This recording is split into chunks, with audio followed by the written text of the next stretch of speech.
Hey everyone, it's Monday, June 9th. Welcome back to your BC headlines. I'm Vineet Brach here in the Vancouver newsroom, and here are your top stories this afternoon. Well, an 11-year-old child has died after a boating crash near Kates Park in North Vancouver over the weekend. RCMP say a speedboat collided with an inflatable tube being towed by another vessel. 2 children were riding on the tube when it was hit. One was killed at the scene, and the other was airlifted to hospital in critical condition. The speedboat driver is a man from North Vancouver. He was taken into custody but later released. The mayor of the district says boat safety needs to be top of mind for everyone on the water. This particular area here, from the boat ramp all the way around Kates Park and towards Deep Cove, it's an area that's particularly sensitive. We have a lot of stand-up paddle boaters, we have a lot of kayakers and canoers that come through this area, and so maybe more than other spaces, it's an area where we need to slow down, take extra care to note what's around your vessel when you're driving. Police are asking for video or witness accounts from others who were on the water at the time. The investigation is ongoing. The BC Wildfire Service says crews are preparing for extreme fire behavior in the province's northeastern region as a second dry cold front is forecasted to move in through that. So in the northeast, the Pocket Knife Creek wildfire has grown significantly after BC Wildfire says it merged with another blaze. It says the fire is now more than 610 square kilometers in size. It led to 2 new evacuation orders in areas around the Alaska Highway and Bucking Horse River. Other wildfires of note here. So evacuation orders remain in place for the Kiskatinaw River wildfire. That's near the BC-Alberta border. The fire has almost grown to 260 square kilometers now. Crews say some structures have been impacted. About 70 people have been evacuated from there. Further north, there is the Summit Lake wildfire. It's expected to keep growing due to those winds and warm weather that we're expecting. The fire has forced the closure of the Alaska Highway near Fort Nelson. When it comes to Canada-U.S. relations, Prime Minister Mark Carney says the era of the U.S. on the world stage is over. Ottawa has now committed to meet NATO's benchmark for defense spending faster. That benchmark is 2% of a country's GDP, so that would require around $18 to $20 billion in new spending. Carney says Canada will hit that target by next March. There's also anger directed at Prime Minister Mark Carney over his recent decision to invite Indian Prime Minister Narendra Modi to Canada for the upcoming G7 summit in Alberta. The invite came months after the RCMP accused Modi's government of being involved in the murder of Hardeep Singh Nijjar, a Canadian Sikh activist. Groups like the Sikh Federation of Canada and the World Sikh Organization say the invite is deeply insulting, but not everyone feels entirely the same way. One former BC MLA says accusations of interference haven't been proven. We have to take the politics out of it. We have to take a look what is justice system has to do. Let the police do their job complete. Let the courts do their job. Once the decision come out, depending on what the judges say, then the Prime Minister, if he wants to make statement on that, they should do it. Carney has said it makes sense to have India at the table because it's one of the world's largest economies. And you are updated this afternoon. You're watching CBC News BC. I'm Vineet Brach. BC Today is coming up next.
Good afternoon. Thank you for joining us. A boating collision has left one child dead and another critically injured. Police say speed and alcohol may have been factors. We'll hear from the mayor of North Vancouver District, and we'll ask you, do we need better education and enforcement as BC waters get busier? At 12:30, BC ministers will address wildfire and drought in the province and how it's responding. We'll bring that to you live. I'm Michelle Elliott. Welcome to BC Today.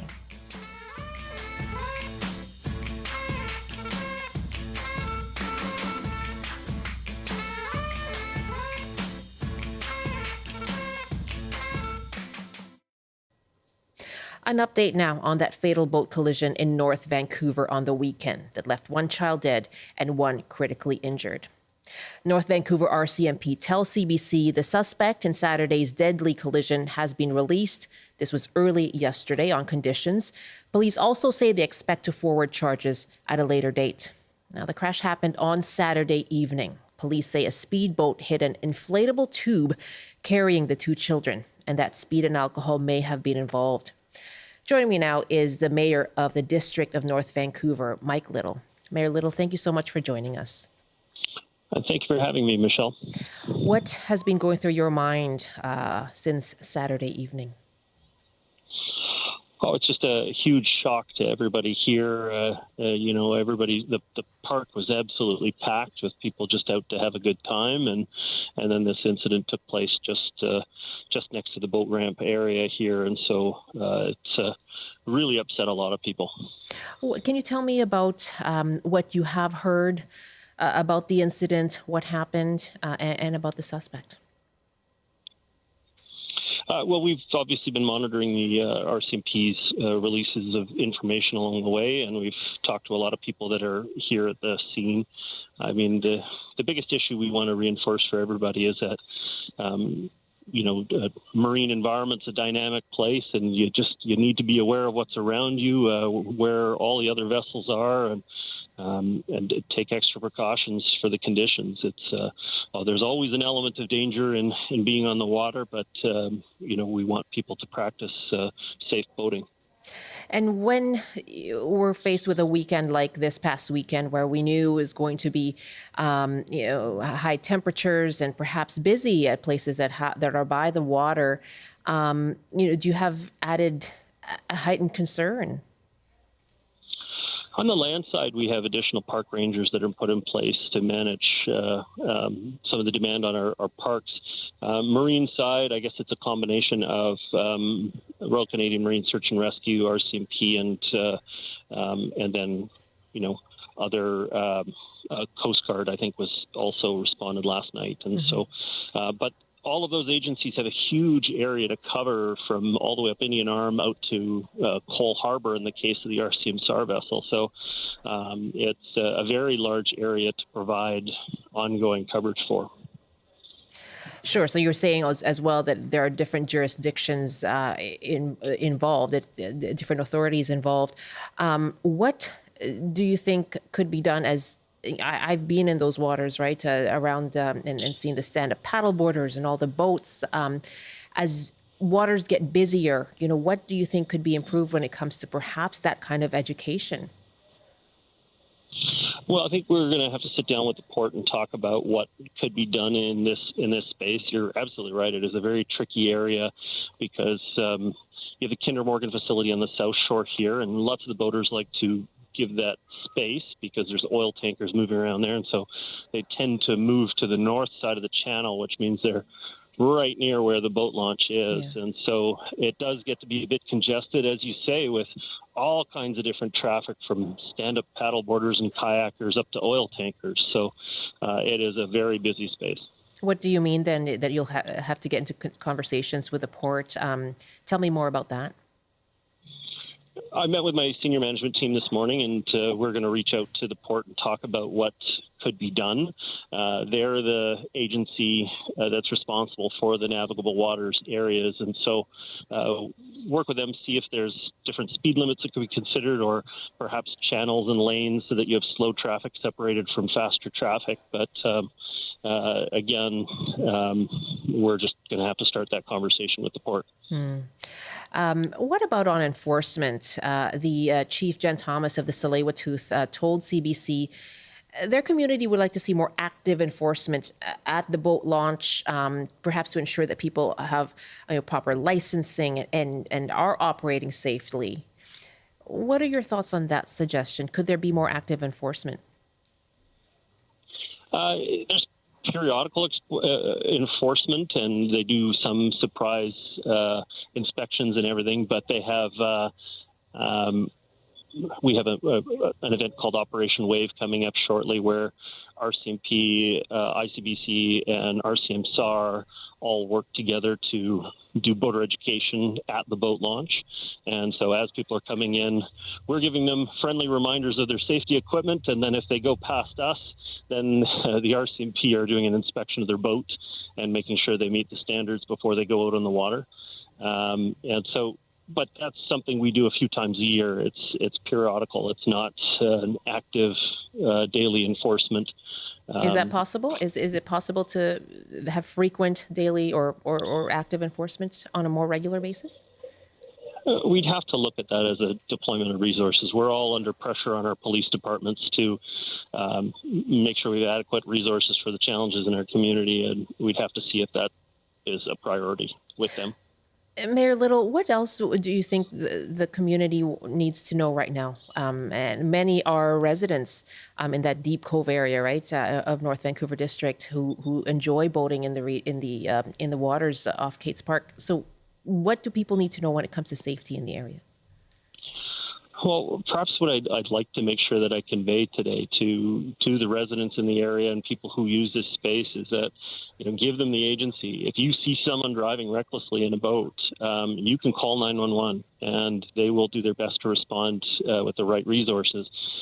If you finish up your day and you decide to call back and say, I just wanted to note this vessel wasn't operating safely, you can call our non-emergency number, 604-985-1311, and you can provide the information you have and we'll follow up on it. Just want to make sure people feel that that's welcome and that they're able to pass on a report, and we will do what we can to respond to it.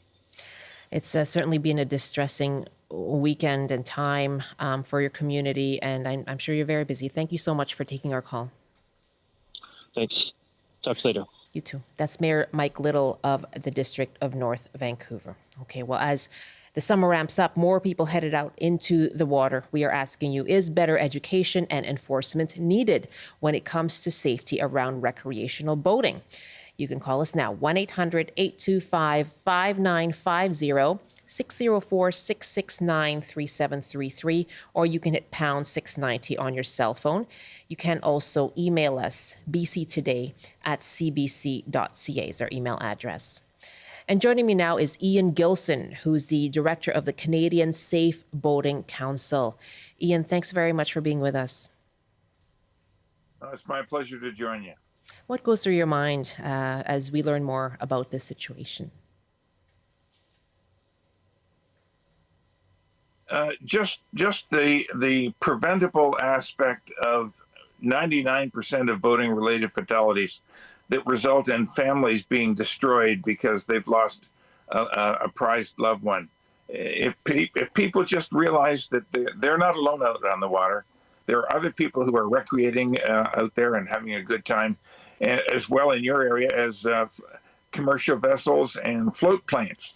So people have to really recognize what the specific restrictions are in their area of boating. And I know for a fact that the Port of Vancouver has just put out a guide on how to boat safely within the port area.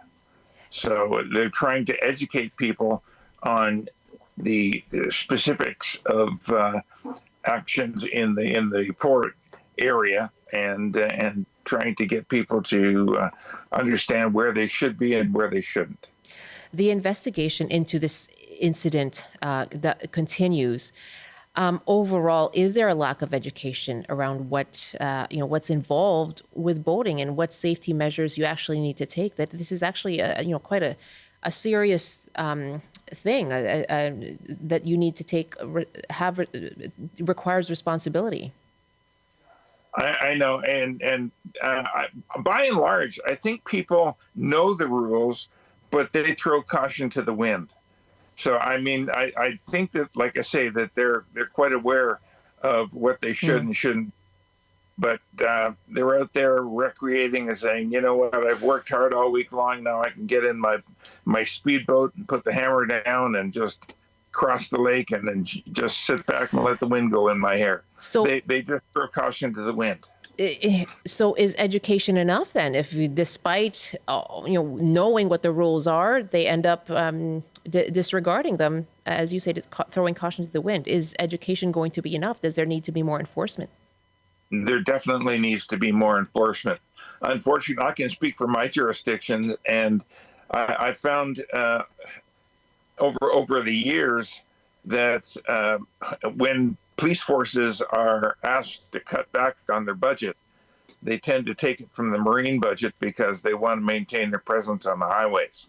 So I can't speak for the North Vancouver detachment, but I know that a lot of the police forces are really constrained from a budgetary perspective, and oftentimes it's expenditures on staffing for Marine work that actually pays the price.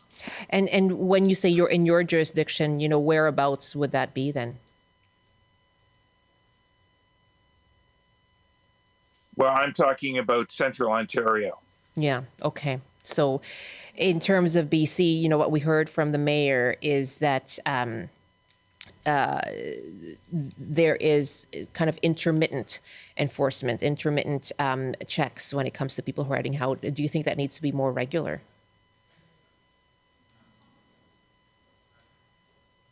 Definitely. And the key component there is the emphasis on the importance of wearing a life jacket.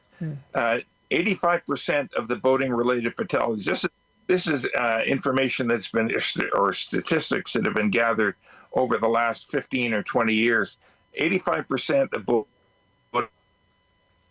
boating-related fatalities involve people, and 45% of those fatalities are people who were under the influence of either alcohol or opioids.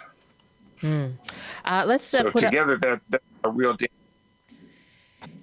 Yeah, and if you're under the influence, it seems that when you talk about enforcement on the roads, comparing that to enforcement on the waters, what the disparity might be, and you're just wondering about that as well. Let's put out the phone numbers and ask people: do you think there needs to be better education, better enforcement when it comes to safety around recreational boating? You can give us a call, 1-800-825-5950, 604-669-3733, or hit pound 690 on your cell phone.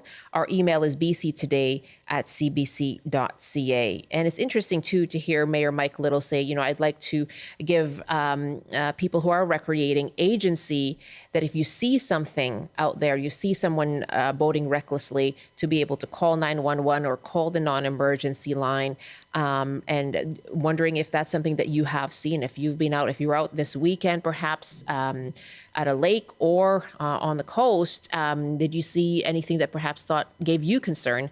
Of course, as the waters get busier and busier. And is that something that you're concerned about, Ian Gilson? We heard as well about commercial traffic. Are waters around BC just becoming more congested?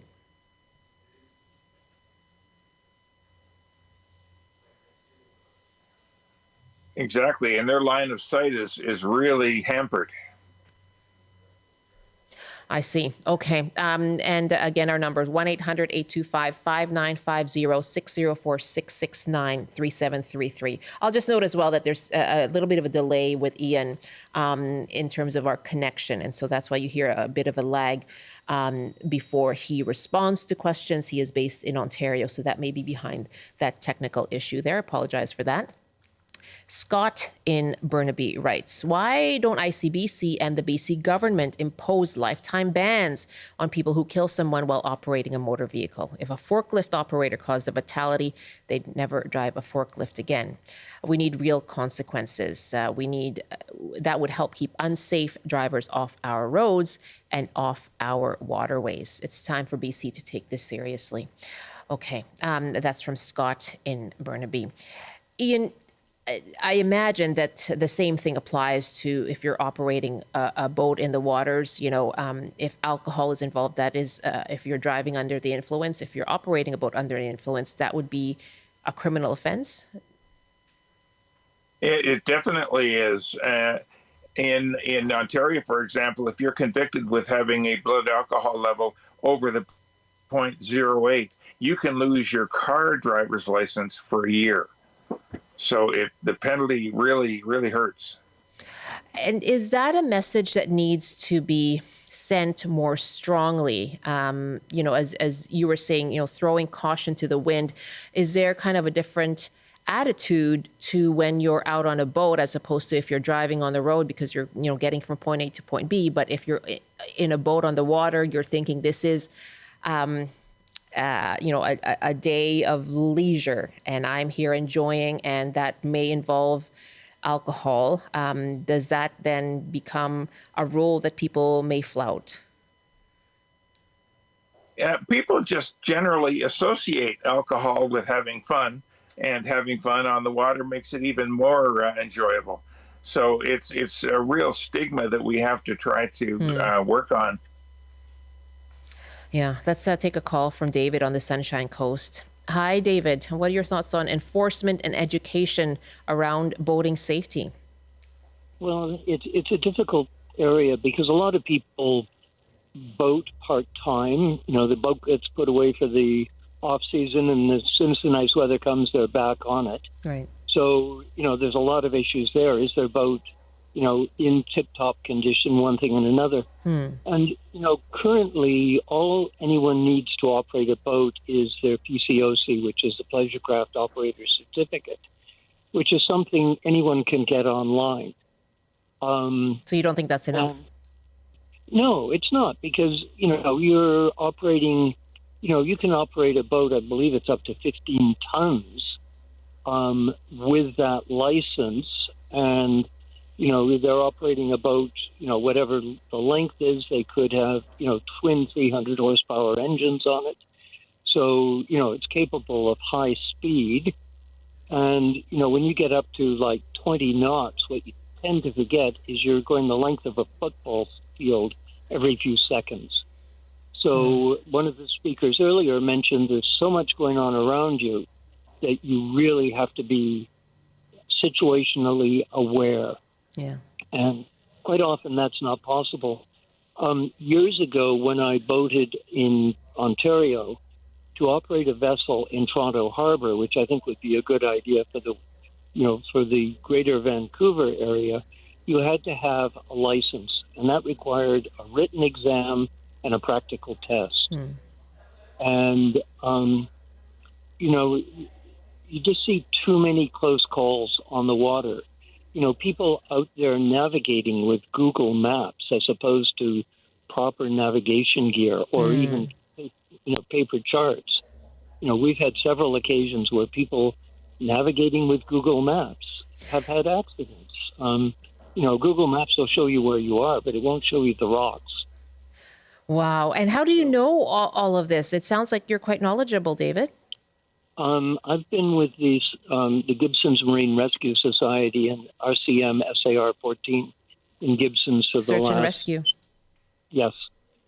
So, in my tenure with our unit, I've responded to over 60 calls. Some of our members have responded to more calls than that. And, a lot of them have been the result of complacency, not paying attention, not keeping their boat properly serviced. Another thing we do here is we have a children's program, and we start with children on the dock, the importance of wearing PFD, A lot of people will get on a boat, they'll put their children in a PFD, but the adults on board Right. won't wear a PFD. So what happens if Dad, the boat operator, falls overboard while the boat's underway? Just things like that. The other thing we've done is a lot of times if we pull up in a marine search and rescue vessel and say, excuse me, folks, you really shouldn't be drinking and operating a boat. It's like we don't have the power to enforce, which is unfortunate. But one of the things we do is with the youth program, we encourage children to observe the fact that you should not be operating a boat under the influence. So you create that stigma that Ian was talking about. And what's interesting is if I tell an adult they shouldn't be drinking and operating their boat, I'm not going to get a Christmas card from them. But if their 6-year-old says, Dad, you shouldn't be drinking and operating a boat. Yeah. It's through the eyes of tomorrow, and it has a huge impact. David, I just have about a minute left, but something that Mayor Mike Little said was they may need to look at things like specific channels, depending on the users, or speed limits. What do you think of that idea? Well, yeah, no, it's possible. A lot of the restricted areas where there is restricted navigation, they have actual charted lanes where you can only operate in certain directions, you can only operate in certain speeds. But that circles back to you have to have the navigation equipment to know where you are, to know what lane you're in, so you can observe the rules of the water. David, really good to hear from you. Thank you so much for sharing your expertise on this. That's David on the Sunshine Coast, who's also a member of Marine Search and Rescue in Gibson's. And Ian Gilson, thank you so much for your time from Ontario. Really appreciate it. It's my pleasure. Ian Gilson, Director of the Canadian Safe Boating Council. It's 12:28. In other news now, this morning, Prime Minister Mark Carney says Canada is going to boost its defense spending significantly.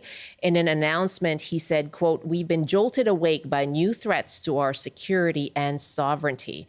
Carney says his government will meet NATO's target, spending 2% of the country's GDP on military equipment like submarines, aircraft, drones, and ships, as well as the Canadian Armed Forces. This will all come half a decade ahead of schedule. The Defence Industrial Pledge encompasses both assets and infrastructure that support our defence goals. Canada is confident that our economic strategy and our many strategic resources, from critical minerals to cyber, will make major contributions to NATO security. We will support tangible commitments from our allies to provide NATO with the necessary resolve to deter aggression and protect against all adversaries in all domains. Our fundamental goal in all of this is to protect Canadians, not to satisfy NATO accountants.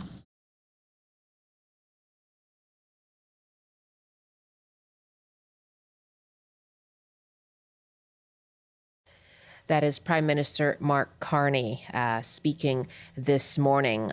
And on the issue of safety among recreational boaters, whether there's a need for more enforcement and education, Rick writes from Victoria, one would think that the message about impaired driving has been driven home. Apparently not.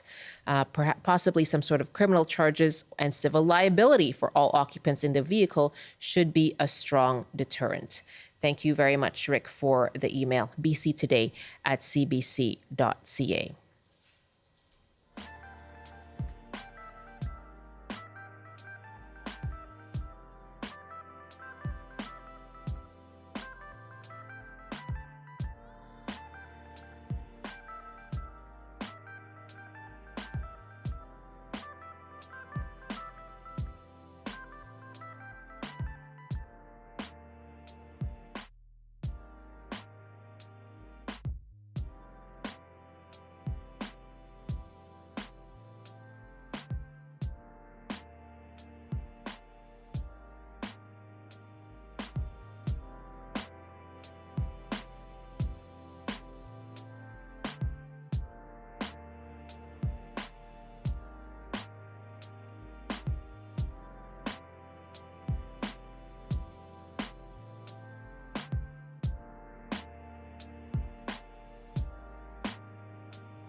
You're with BC Today here on CBC. We are live on Radio 1, CBC Television, and live streaming as well on our website, cbc.ca/BC, or on YouTube. Just search for CBC British Columbia.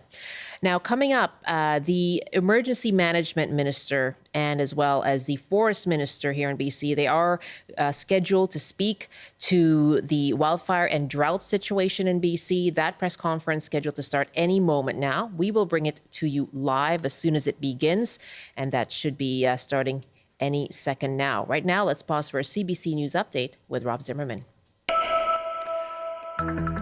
Good afternoon. A woman has been charged with first-degree murder in connection with a death in Nanaimo 4 years ago. 30-year-old Ryan Mosher was found dead in a home. The suspect is in custody awaiting her next court date.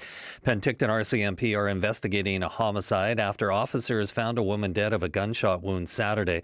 Police were called to the report of a shooting in the 600 block of Lakeshore Drive. One person was arrested and later released. RCMP say the death was an isolated incident and there is no concern for public safety.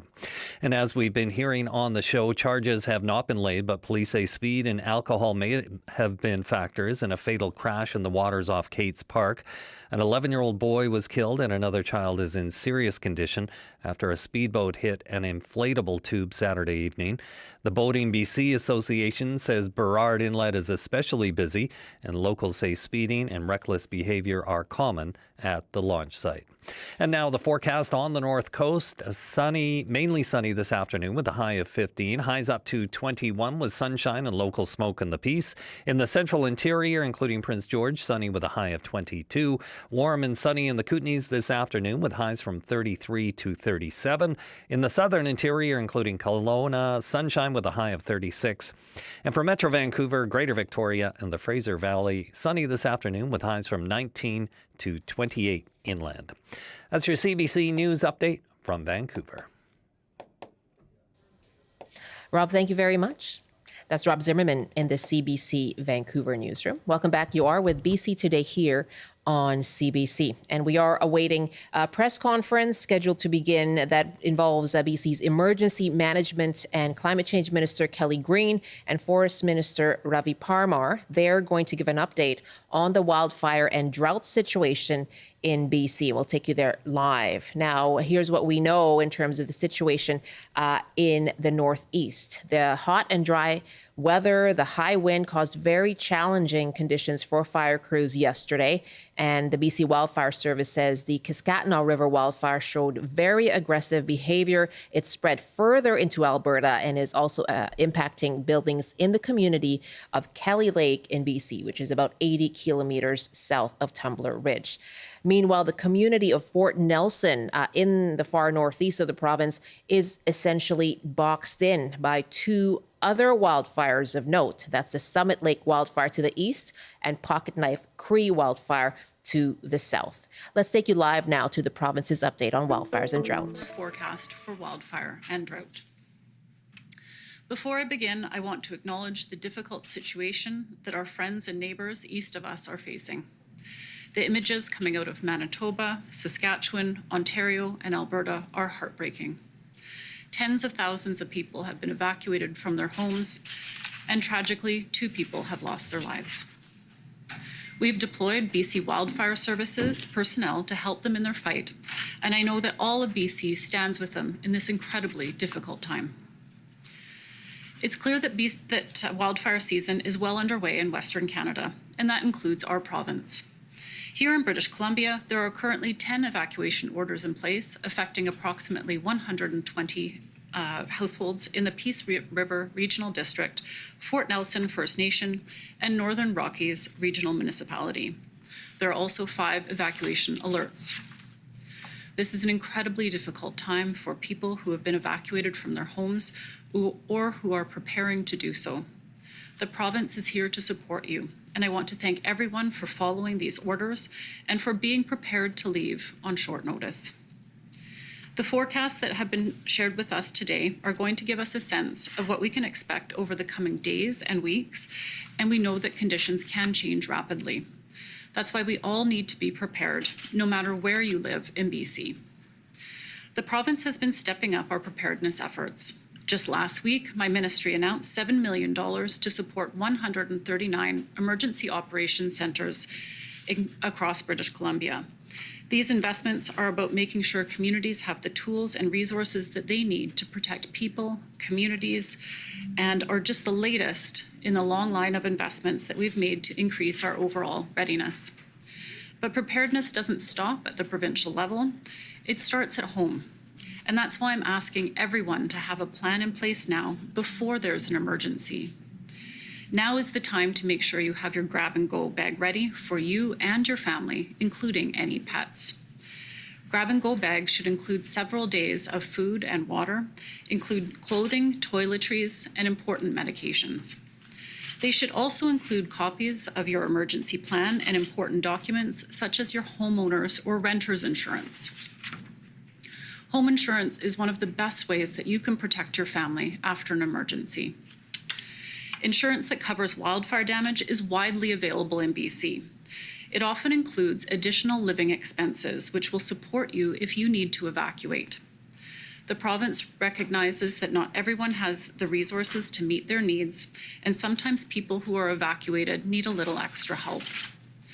For British Columbians who haven't yet registered for the BC Services Card app, I encourage you to do so today. With the Services Card app, you can create an emergency support services profile, which is particularly important for anyone living in areas prone to wildfires or other hazards like flooding. This will help make the process smoother should you have to evacuate and could help you access supports online instead of having to go in person to a reception center. To create an ESS profile, go to ess.gov.bc.ca. Being told to evacuate is never easy. Our homes are our safe place where we feel the most secure, and it's important to know that when a local government or First Nation issues an evacuation order, it is always done as a last resort. These decisions are not made lightly, and they are made to save lives. I want to thank everyone for acting urgently and for leaving an area when an evacuation order is issued. Information on active evacuation alerts and orders throughout the province is available at emergencyinfobc.ca. It's also important to recognize that during this time of year, we could see changes in air quality due to wildfire smoke. To find active air quality warnings, what to do if there is a warning issued, visit aqwarnings.gov.bc.ca. Another climate hazard which is less visible but can impact people severely is drought. The frequency and severity of drought is increasing due to climate change. This puts pressure on our watersheds that are essential for food security and the well-being of our communities, industries, and ecosystems. Responding to and preparing for drought is a priority. We are starting early, working with our partners and investing in solutions to help British Columbians. Depending on how the summer unfolds, we may need to be more mindful of our water usage. By building water efficiency into our daily routines now, we can reduce the impact of drought later on in our communities. It starts with very simple tasks, including keeping a jug of water in your fridge to keep cool, instead of running the faucet to get cold water, or turning off the tap when you're brushing your teeth or washing dishes. This spring, we updated BC's drought and water scarcity response plan to provide clearer guidance ahead of the dry season. The updates focus on supporting local decision-making that supports communities and supplements their local emergency plans. The province also hosts seasonal hazard preparedness sessions with local governments and First Nations, where communities received an update on conditions and actions being planned and taken. Over the last several years, the Ministry of Water, Land and Resource Stewardship has made significant investments in drought preparedness, including through the $100 million Watershed Security Fund. The steps that we take collectively, from staying informed and following fire bans, to monitoring our water usage and having an emergency plan. Together, we're making a real difference creating safer communities. We're committed to providing resources and support needed to help communities through these seasonal challenges. Thank you for doing your part to have a safe summer. I'd now like to turn it over to Minister Parmar. Thanks very much, Kelly, and good afternoon, everyone. My name is Ravi Parmar, and I'm British Columbia's Minister of Forest and the Minister responsible for the BC Wildfire Service. I want to begin my remarks by acknowledging, as Minister Greene did, the challenging situation many of our fellow Canadians are facing as they battle wildfires in their provinces.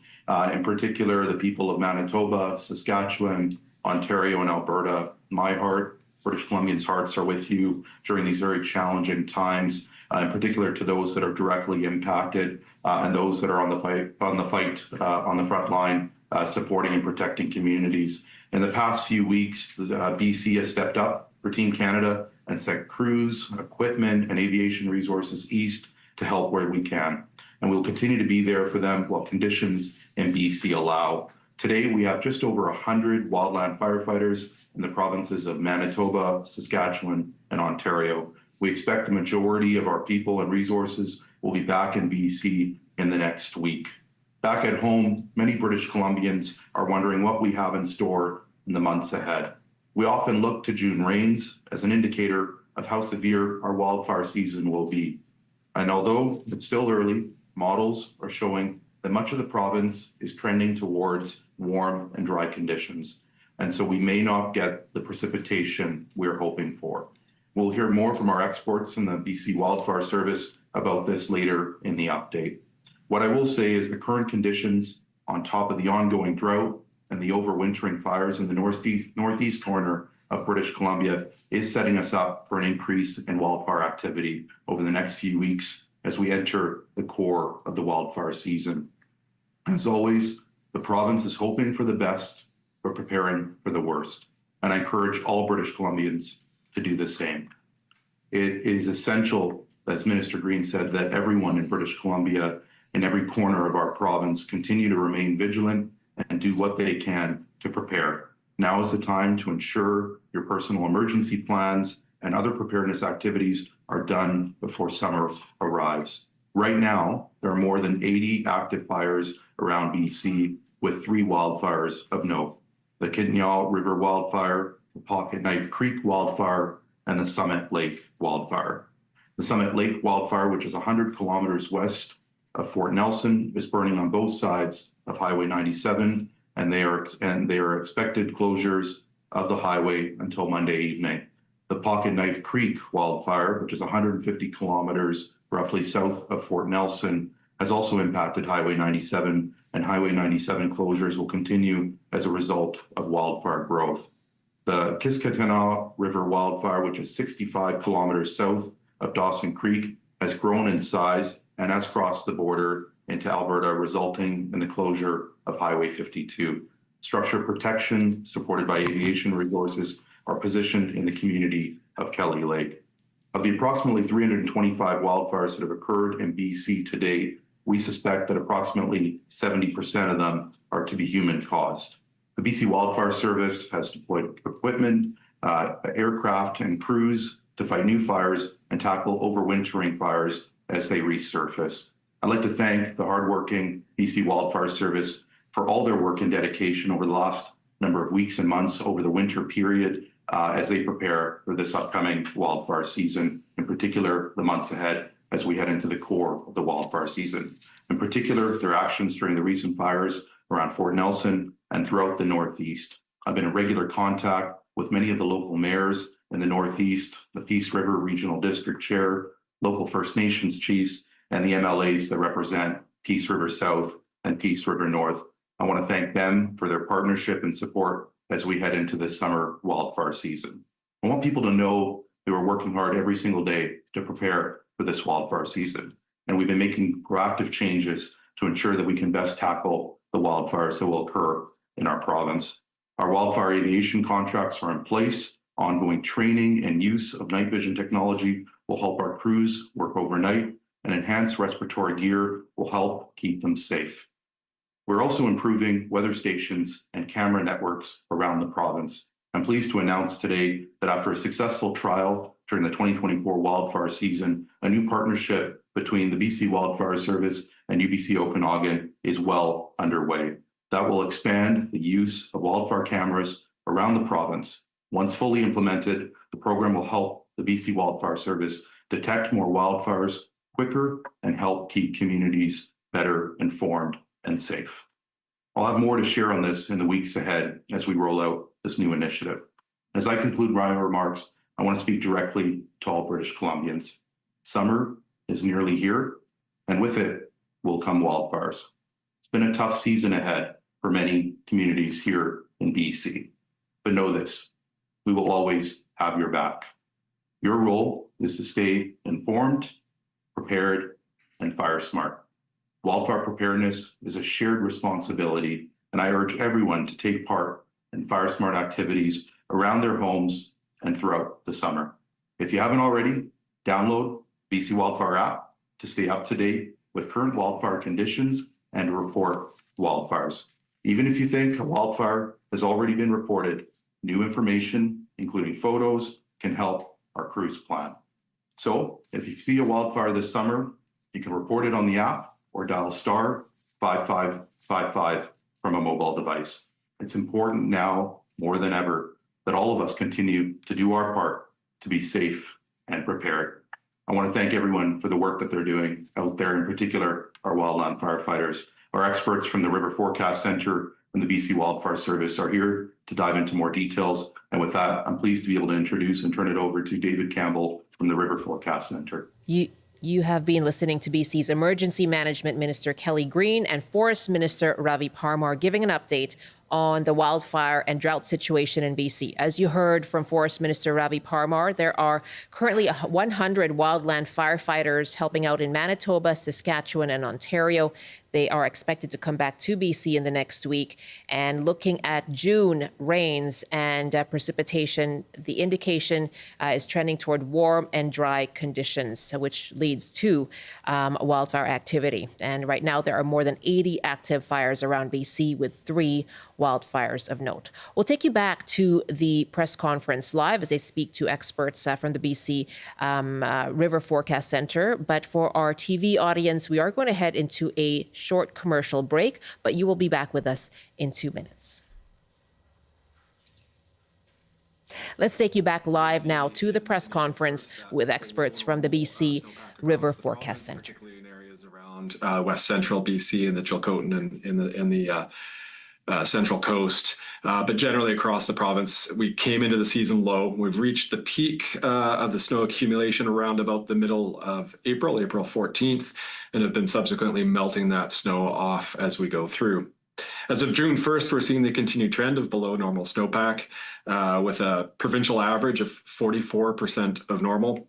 What this really highlights when we look to the June survey is it gives us an idea of how the snow is melting rather than how much water was stored to start the year off with. We've seen this year kind of mixed conditions in terms of we've gone through the season with periods of slower snow melt and then periods of more rapid snow melt, particularly over the last week or so with the hot weather that we've seen. So as we come into the June 1st period, we're continuing to really see that that below normal. We're a couple of weeks ahead in terms of that snow pack. We can look at this in terms of the automated weather stations. So this gives us a day-to-day snapshot across the province at a number of automated stations. And this is really just a time series as we go through. And when we get outside of the colored bands, outside of the greens in this graph, it's really when we start to see extreme conditions. So we can see this year has been tracking low in terms of that accumulation and that peak snowpack. And we've also seen that elevated snow melt over the past week or so here. So again, we're probably a couple of weeks early in terms of that melt. And we're seeing advanced snow melt. About 2/3 of the snow that we started with this year have now melted. On a normal year, we would have only melted about half of that. And this data snapshots back from last week. And even if we look over the weekend, we've obviously seen much more accelerated melt with that snow that is remaining. We're really getting into the advanced stages of the snow melt fresh at this point with, really at the managed or the monitored sites around the province that we really only have about a week or so left of snow. Obviously, at the higher elevations, that snow is going to continue to linger as we go through the month here. So this time of year, we're often what we'll call the freshet. We're often looking at the hazards related to that snowpack. The first one we're really focused on at this point in time is the flood hazard. Now, with the lower snowpack, we are seeing that diminished flood risk this year. And now that that snow is depleted, we're really moving out of the peak phase of flood risk for the spring. As we go forward, really the key aspects are going to be, whether or not we see any extreme rainfall type patterns, and that's really going to be the key driver if we for ongoing flood risk or hazard as we go through the next few weeks here. As discussed before, June is the wet season, particularly for the interior, and the time where we can get upper low systems that can deliver both normal amounts of rain that are beneficial, but we can also see extreme rainfall events happen during this period. So that's what we're continuing to watch for, particularly on the heels of this hot weather spell. We may see some some wet weather coming in later this week. I think generally it'll be positive, but we do need to continue to watch for those patterns that might emerge that provide extra to flood risk. In terms of the drought side of things, now we are seeing a setup this year for increased drought hazard as we go through the summer months. The lower snowpack that I've talked about, as well as that early snow melt with the water moving through the landscape early, that does put that water through the systems and less available as we go into the summer months. We've seen both short-term and long-term precipitation deficits. The short-term over the past few months, really since this calendar year, where regions of the province have been seeing below normal below normal precipitation that's showed up in the snowpack. We can also see that year on year, in particular areas in the northeast of the province where we've really seen a cumulative lack of rainfall over the last 1 to 2 years. And that's really been a key driver in terms of ongoing and persistent drought in those regions. We're also seeing forecasts for the summer of particularly the warmer season, really across the province and across the country, and also some areas with the potential for that increased dry spell. We can also look just from a climatological point of view. The summer, once we get into that July and August period, is the dry season. And so even at a typical time, we're not getting much rainfall in that period. As we go forward, weather is really going to continue to be the key driver for the drought side of things, and particularly that rainfall piece, but the temperature can be important as well, driving up increased evaporation and really driving drought levels up. So the province is assessing drought on a weekly basis this point in terms of drought levels. We're currently seeing those elevated levels, particularly in the northeast with level 3 and 4 drought through the Fort Nelson, North Peace, and East Peace regions. But we're also starting to see emerging drought levels 1s and 2s across the province. Again, those areas that we started the season with less snow, areas where the snowpack is now gone, and areas where snow maybe plays less of a role, particularly areas in the coast, Vancouver Island, and the southwest. The weather spell we're going through right now is certainly adding to the evaporation, and we do expect to see, particularly in the short term, You're listening to Dave Campbell from the BC River Forecast Centre. You've heard him talk about the dry weather spell right now. And so the province is closely monitoring key indicators of drought risk. And that includes the snowpack that he was just talking about. And the River Forecast Centre's latest snowpack survey released today shows that BC's overall snowpack is less than half of normal levels, just 44%. So if you take that low snowpack along with early snowmelt and these warm weather forecasts that we're looking at, they all point to the potential for elevated droughts this summer. Early indicators right now, but they're watching rainfall in the coming weeks to see how those drought conditions evolve. Meanwhile, in the prairies, as you heard, Manitoba is experiencing one of the largest evacuations in the province's history due to wildfires and smoke. Nearly 21,000 people have been forced to leave their home. Officials there urging Canadians to reconsider non-essential travel to that province. Lisa Naylor is Manitoba's Minister of Transportation and Infrastructure, also responsible for emergency management. The safety and security of Manitobans remains our #1 priority during this wildfire season. This is one of the largest evacuations in our province's history, as we're nearing 21,000 people who've been evacuated. And we have moved very quickly to give safety and shelter. Most of those evacuations have taken place over the past 2 weeks. Excuse me. The government anticipates there may be a need for more hotel rooms as the wildfire season continues. For that reason, we are urging Manitobans and Canadians to reconsider non-essential travel and event plans within Manitoba. There are thousands of evacuees currently displaced, and the provincial government, along with its partners, has been working quickly to find accommodations that fit their comfort, medical, and family needs. We absolutely know how important tourism is to Manitoba, and we are very mindful of the many workers whose livelihoods depend on a strong tourism sector. We are fully engaged with hotel and tourism stakeholders to ensure that relevant information is flowing in all directions in real time. And we're confident that with full information concerning capacity and availability in hotels, motels, and other temporary lodging across the province, as well as planned events throughout the province, we will be able to safely find lodging for all evacuees, along with all of the necessary supports through the Canadian Red Cross. I know Manitobans want to do their part to help, so refraining from non-essential travel in our province during this time of serious challenge is one step we can take together to support our fellow Manitobans. That's Lisa Naylor, Manitoba's minister responsible for emergency management, again asking Canadians to reconsider non-essential travel to that province as they deal with emergencies, states of local emergency there due to wildfires, one of the largest evacuations in that province's history. Much more coverage of wildfires here in BC. 3 wildfires of note affecting the northeastern part of the province.